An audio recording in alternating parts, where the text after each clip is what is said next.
and you're on. Sorry for the interruption. We had some technical issues, but now I'm going to be playing the first prelude of Johann Sebastian Bach from his Well-Tempered Clavier, which was teaching pieces that he wrote in all 12 major and minor keys, partially for the education of his children and his students. So this is a very famous piece.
And now I'll improvise another sort of a freer prelude based upon that chord progression, which is, the chord progression means it's that arpeggiated figure is reduced to this.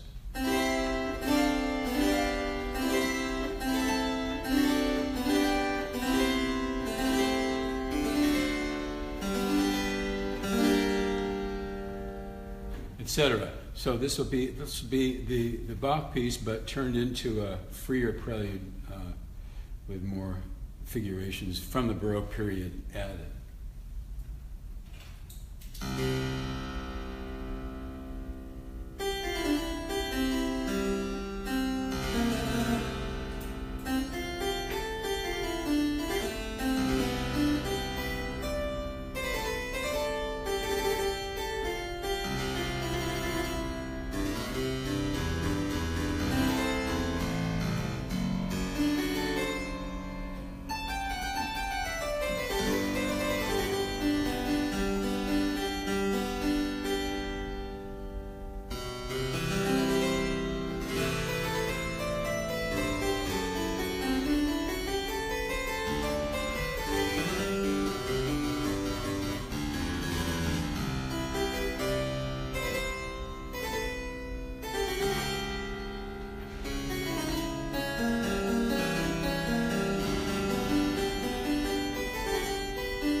that was a piece by a composer a century earlier than Bach. Bach was in the 18th century, and this last piece was called Crown the Altar, and it was by Henry Purcell, who died at a very young age, but he was a spectacularly gifted composer.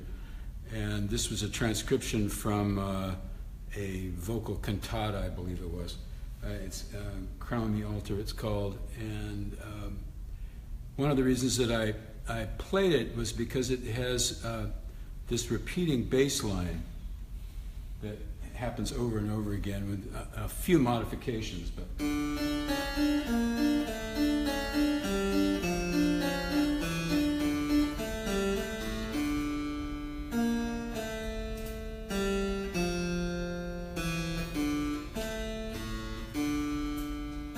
goes over and over again. So it's sort of obsessive. And that brings me to the next piece, which is also from the 17th century. This was a piece of Spanish origin called Spanish Follies. And it's again, it's just a chord progression that then you add more complicated things to. And this is the basic chord progression.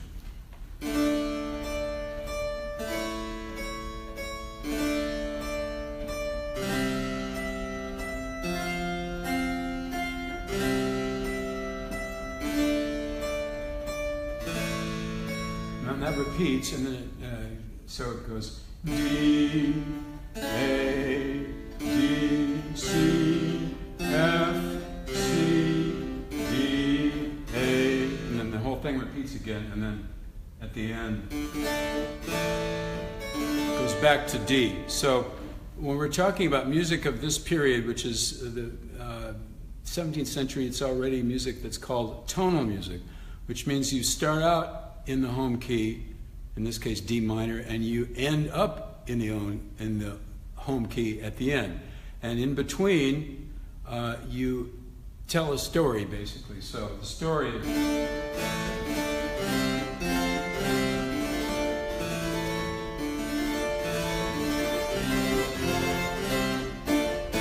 and you come back. Now, yeah, you could have pieces that just have the same chord over and over again. I mean, if I do something like that, this is what would happen.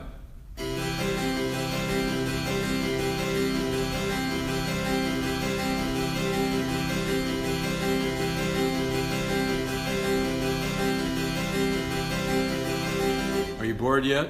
So, I'm not saying that you can't construct pieces with just one chord, because there are composers that have done that. But in general, when we're talking about tonal music, which is basically from, I'd say, the middle of the Renaissance until, about 1870 or something, that's called the period of tonal music, which means you start out in a home key and you travel away from the home key and then you come back to the home key to give it a sense of completion. And it's basically like telling a story. So when you have the fun thing about playing any kind of a chord progression, and this applies to any genre of music, jazz, rock and roll, hip hop, anything, if you have a chord progression of more than one chord, 2 chords to 10 chords to 100 chords, you can construct an infinite number of melodies on top of that chord progression.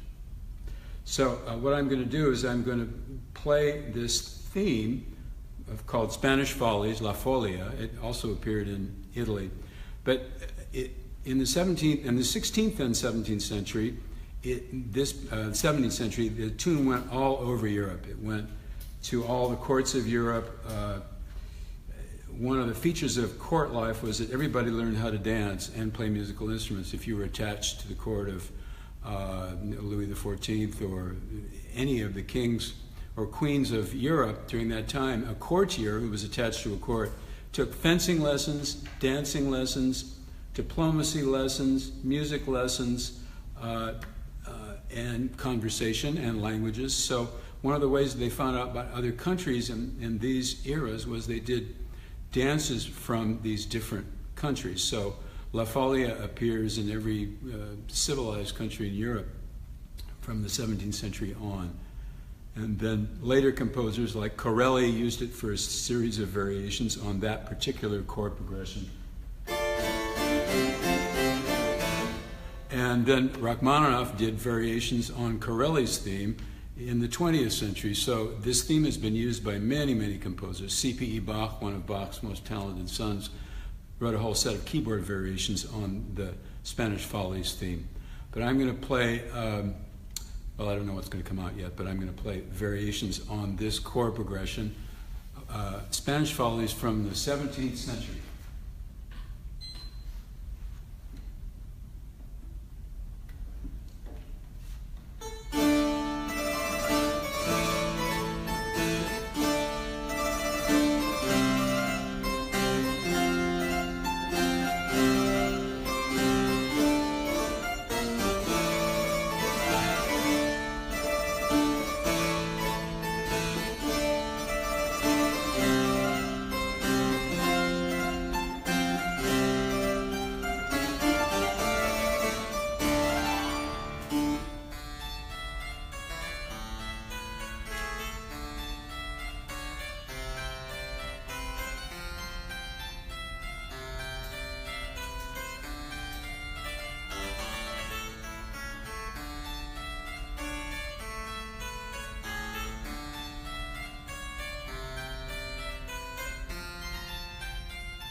Okay, I added actually a little bit of handle at the end.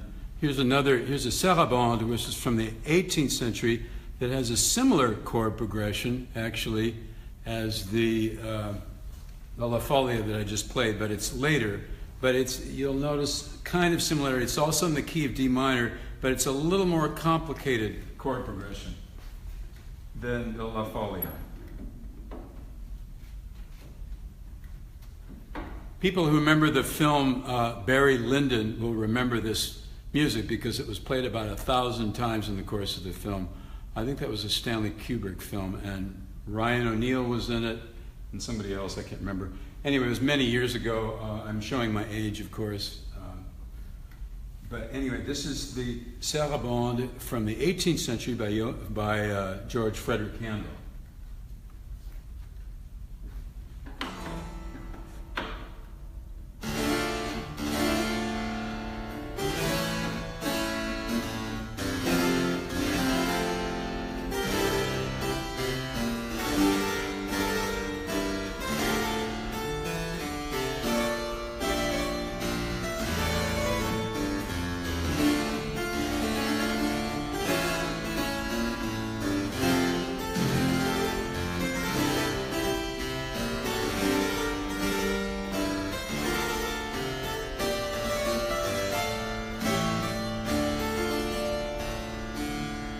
Handel also wrote variations on that particular theme. The interesting thing about this particular dance form, which is called a sarabande, that's the French pronunciation, sarabanda in Italian, it was apparently a dance of Mexican origin, we think now, Mexican or definitely Spanish, and it was supposed to be kind of like flamenco. It was supposed to be very, exciting and melodramatic, with lots of heel stamping and that kind of thing. So the 17th and 18th century composers used to put sarabandes in a lot of their dance suites. The dance suites are like these travelogues that we've seen for years, movie travelogues of people taking pictures of other countries. But in the 17th and the 18th century, this was the way that people could travel vicariously by learning a dance from Italy or from Spain or from Mexico or from any number of other countries. So let's go back in time a little bit. Let's go back to the Renaissance, and this is I played a tune in the first segment that was an Italian dance tune called La Volta. And it was a very popular dance. Queen Elizabeth danced it, and her favorite court composer was a man named William Byrd, who was allowed to remain Catholic under Elizabeth I, which was a tremendous honor, and nobody quite knows. Well, he was such a wonderful composer that she said, well, I don't care what your religion is, just keep writing music for the Anglican Church as well as writing music for the Catholic Church. She said, I don't really care. I mean, I'm making all this up, of course. I have no idea what she said to him, but the point is that he was allowed to publish and remain a Roman Catholic during the time of Queen Elizabeth, which was an exceptional honor. Anyway, I will play the original Italian version first, which is a lute piece. So I'm going to play it on what we call a lute stop of the harpsichord, which is a little piece of felt, which when you press this lever to the right, it pushes the pieces of felt close to the strings and gives it a lute-like sound. Now I'll take the little pieces of felt off by turning this lever to the left. Then you get the strings vibrating unimpeded. But when I press this lever to the right, the strings are muted, so you get a more lute-like sound, or a guitar-like sound, if you will. So I'll play the original La Volta, which is from Italy, by Anonymous. We don't know who it's by. But again, and this is a piece that's even simpler. This doesn't have a chord progression in the original. It just has this bass line repeated over and over again. And the melody on top of it, you could put different chords to the melody, but it's perfectly fine this way. So that's all you have to know. And then I'll tell you more about what William Byrd does with it. He makes it a little more complicated in his version. But anyway, this is the simplest version of this tune, La Volta. And you've already heard it, by the way, in the first part, so you may not remember it, but I barely remember it, but I know that I did it, so.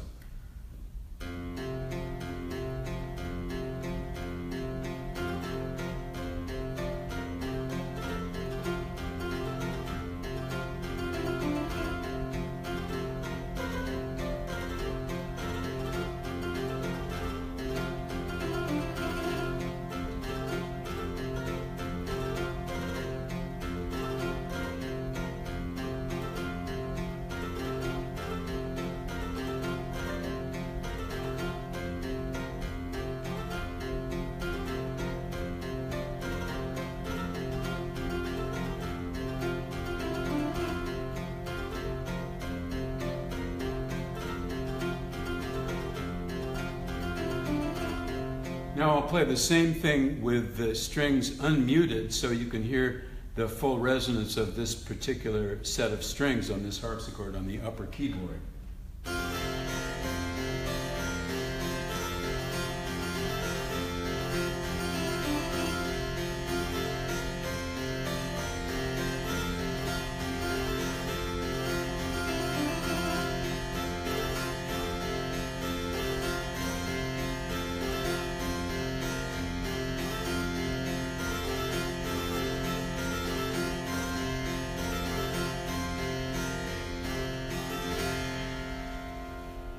Okay, now the William Byrd did something, made it more complicated, and but it's a splendid piece. And again, I will. And by the way, what I'm doing is I'm looking at this pedal board. This particular harpsichord has 4 sets of strings, actually more like 5 sets of strings. And these pedals here manipulate the various sets of strings in various combinations, which I'll explain as we go along. But you've got one set of strings up here. You can get 2 different qualities of the sound. You can get this, the normal, and then you get this sound, which is more nasal, which means that the strings are plucked by the little plectrum, which is how the harpsichord works, closer to the bridge or the end of the string, so it gets this more nasal sound, as opposed to this.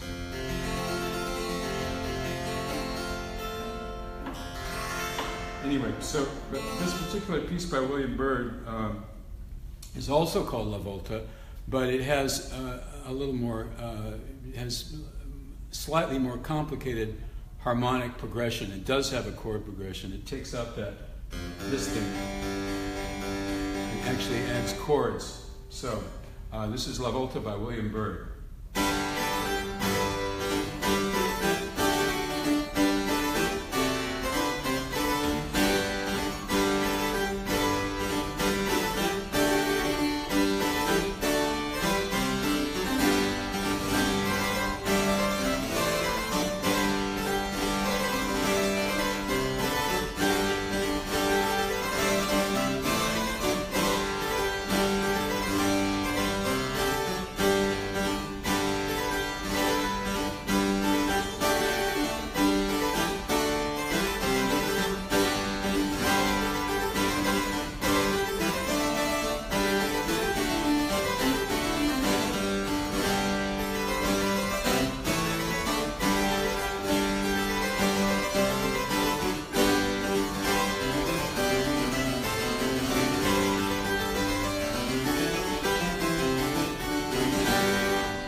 Okay, now a little bit later composer, or the Michael Pretorius, who was German, did something even different to that piece, and it was still called La Volta, but this is what Pretorius does to that piece.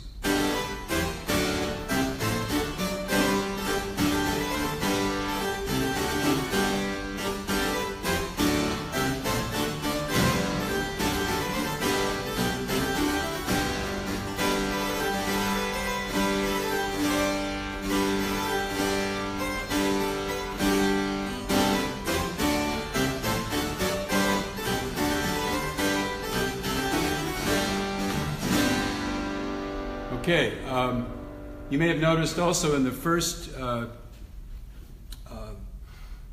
improvisatory section that I did at the beginning of this live stream, I also did little variations on Greensleeves.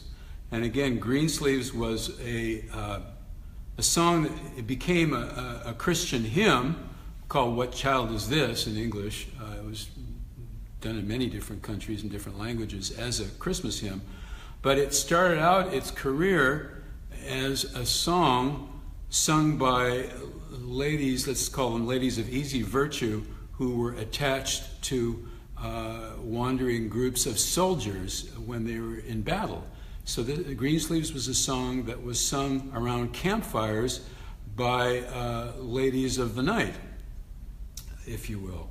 So, but again, and that's also, that particular chord progression is quite simple to follow. So,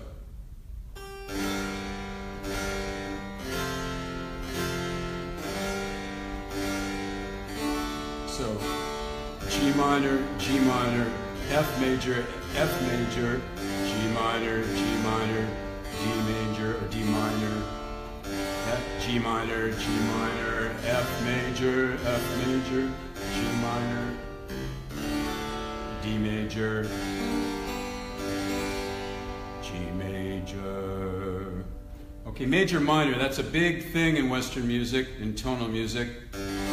And the best way to illustrate it is to play something like this, for instance.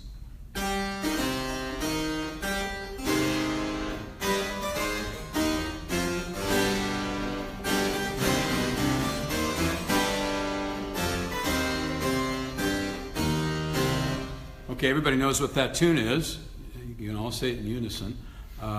It's our national anthem. But why doesn't it sound right? Can anybody have any idea? Well, it's because I'm playing it in the minor instead of the major. Okay, so you've got major, C, E, G. You've got minor, C, E flat, G. Now, there we go. Okay, we were able to turn the sound off of incoming telephone calls, but not... I don't know. We're not going to worry about it. We're getting a lot of the kinks out. I've been live streaming. By the way, I want to thank my two colleagues, Kavi Alexander, who's a Grammy-winning recording engineer. He's here recording this. He's a wonderful engineer, and he's recorded many different kinds of genres. And also Andrew Truong, who is filming this. So, and I'm also filming myself on my smartphone. But Andrew was the one who introduced me to live streaming a couple weeks ago, and I've been like a mad fool. And just live streaming from every conceivable location, me playing harpsichord, piano, organ, synthesizer, whatever. And Kavi was actually the one who gave me this idea of renting this hall and using this harpsichord. So I want to thank both of them for their wonderful participation in this show. And I'm going to try to condense my speaking as much as possible, but because I love to talk about music, and I don't want this to get too didactic, so I think I'm going to play for a while without saying much. But I think it'll be clear from what I've said about tonal music, about telling a major and minor, about telling a story, starting out in the home key and coming back to the home key. These are things that are good to know if you're interested in tonal music from the middle of the Renaissance until the dissolution of tonal music, which happened about 1870, 1880, thanks to Richard Wagner and Franz Liszt and a few others. And so I think with that, in that case, I would like to play a couple of 20th century pieces. I'd like to start out with a little piece by Igor Stravinsky that he wrote as a teaching piece for his children. It's called The Five Fingers, and this is the first one. And then after that, I'd like to play a small piece called Dance with, it's a Romanian folk dance that was arranged by Bela Bartok. So Bela Bartok and Igor Stravinsky were two of the big figures of 20th century music. The scandal is that Bela Bartok died penniless in New York City at age 45, even though he'd had commissions from the Boston Symphony for his concerto for orchestra. Stravinsky was much smarter. When he conducted in his late 80s, he would insist on having his fee given to him before he walked out on stage to conduct, because he'd been robbed of a lot of the rights to his music early on in his career and had a tough time. But he learned, and he ended up being a comparatively wealthy composer. Whereas Bartok, I don't know what happened exactly, but he died penniless. But Stravinsky didn't. And Stravinsky lived close to here in Hollywood, so as did Rachmaninoff and as did Arnold Schoenberg. Anyway, those are stories about European dead guys and Asian, European, Russian dead guys. Anyway, I'd like to play now a five-finger piece, a little teaching piece by Igor Stravinsky, and a little Romanian folk dance by Bela Bartok.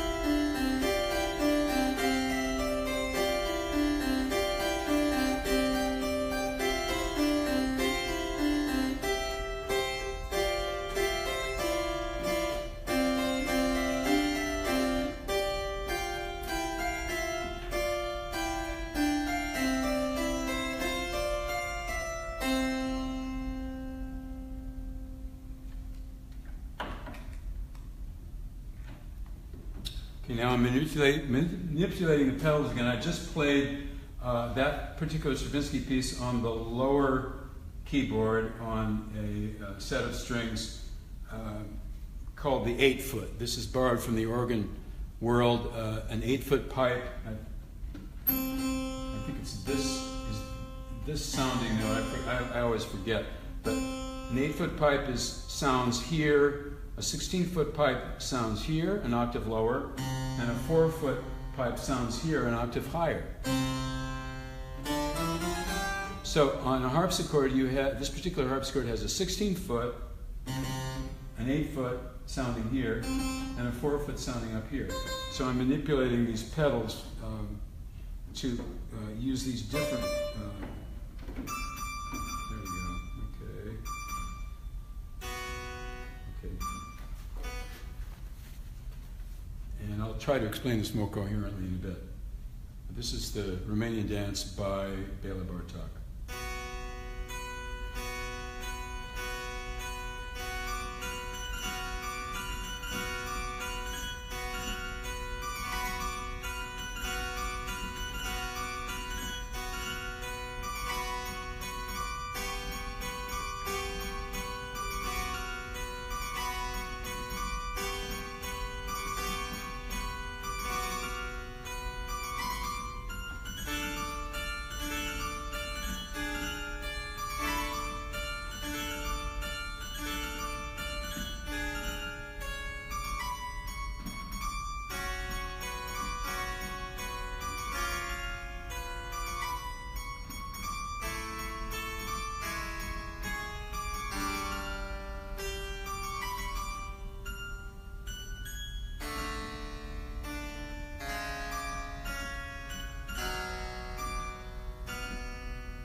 Now, since we're still in the world of dance, specifically folk dance, I'd like to play a piece of mine now. This is a tango. I've been writing a lot of tangos in the last 20 years just because I wanted to teach myself how to play syncopated music. And This particular piece is called Prime Time Tango, and it's actually a combination of two tangos that I wrote at different times, but I put the second tango in the middle and then go back to the first tango. So the structure, the form of this piece, now we're getting a little more complicated, as you can see. This particular piece is in three sections: the A section, which is the first tango, the B section, which is the second tango, and we go back to the A section, which is the first tango again. And I play this a lot on the piano as well, but it sounds quite well on the harpsichord. So this is Primetime Tango by me.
Okay, that brings me to, now that we've had an ABA piece where we've had basically two tangos combined into one, the A at the beginning and the end being the same. Now I want to go into a slightly more complicated piece. And this was by a Baroque composer named François Couperin, who was part of a dynasty of composers like the Bach family, and several generations of composers. He taught the princesses of the kings of France, and François Couperin was also known as the Great, because he had lots of fellow composers in his family, but he became, in a sense, the most famous. This is a piece called The Mysterious Barricades, or Les Barricades Mystérieuses, and this piece is the same refrain over and over again. I'll play it a little bit for you. It's the same A section played over and over again, but there's an A section, there's a B section, goes back to the A section, goes to a C section, back to the A section, a D section, and then it comes back to the A section again. I think that's as many it is. I played the piece for years. Anyway, so this is the opening strain of this piece.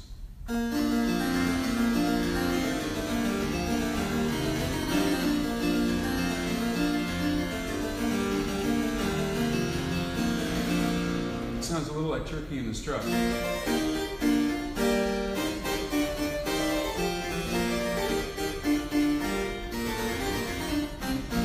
But I don't think Couperin knew that piece because it was written in America or England or Scotland or Ireland or somewhere. Anyway, but the chord progression is quite similar to Turkey in the Straw. Anyway, so that happens twice. A, B, A, C, A, D, A, E, A, I think, and then back to A. Okay, got it. Forgive all the technical falderalls. As I said, I'm mad with power doing this live streaming thing. So this is Les Barricades Mystérieuses by François Couperin.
Okay, as long as we're on the subject of French music, let's stay with François Couperin, and I'm going to play you, we'll go back to something even simpler. This is a bass line that's just repeated over and over again.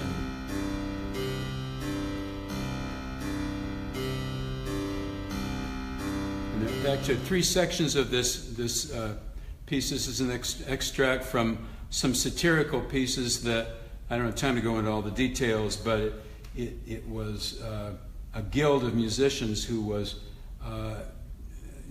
refusing to acknowledge and incorporate amateur musicians into their guild. It was a whole political thing that happened in the 18th century. Anyway, but this is these are kind of hurdy-gurdy or bagpipe kinds of pieces that from France in the 18th century.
Okay, I think it's time to take a little break. I think we've been going for almost an hour, and I'll be happy to play a lot more when we come back in just a few minutes.